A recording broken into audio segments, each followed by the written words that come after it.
don't fear the freshman 15, okay? Like, embrace it, work with it, and make it your We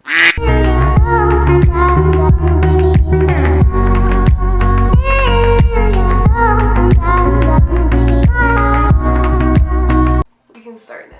Hey guys, it's Steph. Welcome back to East Coast Angels. This week is Advice Week, and I'm going to be giving you guys advice for college freshmen.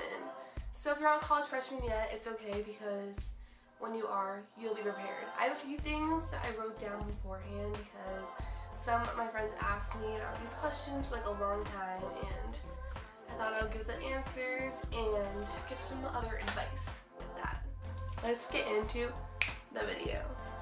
Okay, so a lot of people ask, what do you bring to class? So I bring a backpack, and it can be whatever bag you want personally, just to fit like a notebook and a computer in. I'm not really sure specifically what you would need for your class, but I find myself needing a notebook and my computer just so I can have any resource I need for my computer. So if the teacher says like pull this up or do this, I'm able to go on my computer and just easily pull it up, and yeah, it's not a problem. So if you guys really want to be over prepared and just have everything, I say bring your computer to class just in case, and a notebook. Next thing.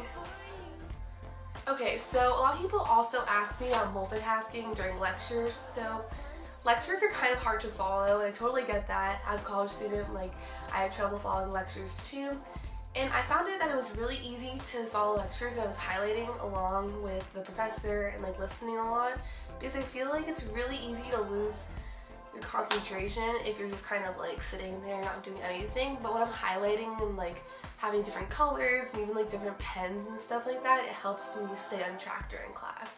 So definitely recommend that. And also sitting with people that you're friends with is really good too, because if you don't catch the notes and like people next to you might catch the notes, you can study with them later on. And also classes are the easiest ways to make friends too. Like in your classes, you're going to find yourself making so many friends and meeting so many people. So definitely just make sure that you're aware of like your surroundings in your class. And even if you're not really enjoying the class too much, just make sure you get to know the people around you and get a feel for like what the class is. Next thing. Easiest way to get to class. So everyone thinks like you can just walk to class or whatever and it's easy, blah blah blah, or bike riding. I get a lot of questions about this all the time because no one really knows how to get to class the best way and the most efficient way. And honestly, it's different for everyone to answer your question. But for me, I personally like to walk everywhere, and occasionally like I'll bike, but I never really bike. So if you find yourself going to a class that's kind of farther away and you want to take a bike ride over there, then definitely like leave your dorm a lot earlier so you have more time to get food and stuff. But honestly, I think that walking is the most efficient way for me, and a lot of my friends have found that too. So if you're debating on buying a bike, maybe think about it. And if you're really a good biker and you're confident about biking and everything, then totally buy a bike and do what you want with that. But I didn't use my bike the whole year, and I found myself walking to class all the time. I see some people pennyboarding and skateboarding and stuff to class, and it's totally what you want to do, but I say walking is the best way to get to class, and you'll get there on time. Just leave a little bit earlier. Just sacrifice it. But like I told myself, if I leave earlier, I can get food. So it's like a give or take. Okay.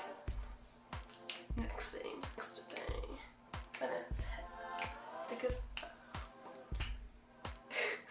Okay, so a lot of people ask me about roommates and if it's awkward when you get up. I'm battling a cold right now. So people ask me a lot, like a very frequently asked question is if you're really gonna bother your roommate if they're sleeping and you're getting up and getting ready for class, and the answer is sometimes. So you and your roommate are kind of get used to each other's schedules, and this is not the easiest like walk in the park. It's gonna take some time because you guys are gonna have different schedules and they might conflict sometimes, so it might not make for the best memories, but it's okay, it's totally fine.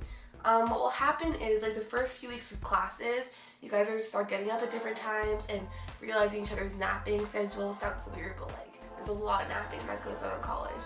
So you guys kind of like realize how you guys get up and when you guys start getting ready and stuff. And honestly, like it's more of a personal thing because you and your roommate kind of figure it out for yourselves. It's not that scary, honestly, and you would think that you could like wake up immediately from something, but you might actually be able to sleep through other things. You never know. So honestly, it's just your personal experience, and I'm sure you guys will be fine. Like, it's cool. You guys will learn with your roommates. You guys are learning it together, and yeah, you guys will.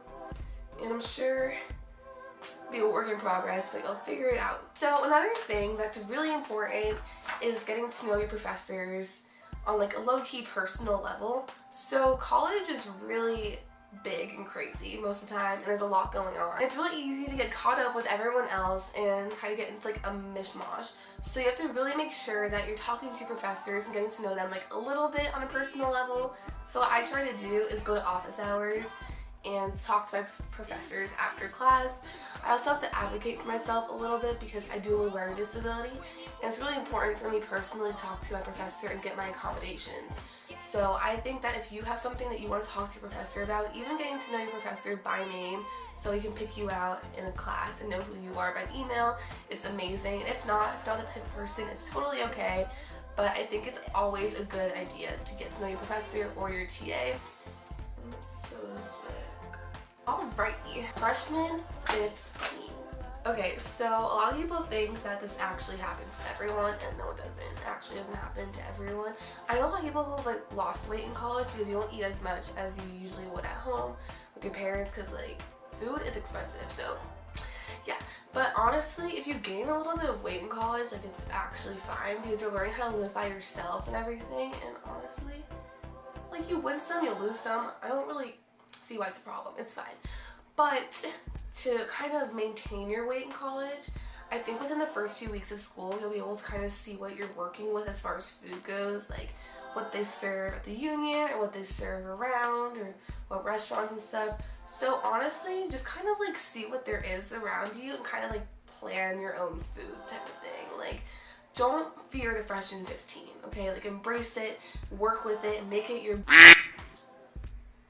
So that's all the advice I'm going to give you guys today. Make sure to give this video a thumbs up and subscribe to East Coast Angels. All of our information is down below.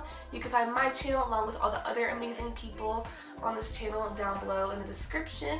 You should subscribe to everyone and leave down a comment talking to me about what grade you're in, and yeah, I want to know. I'll see you guys next week. Bye!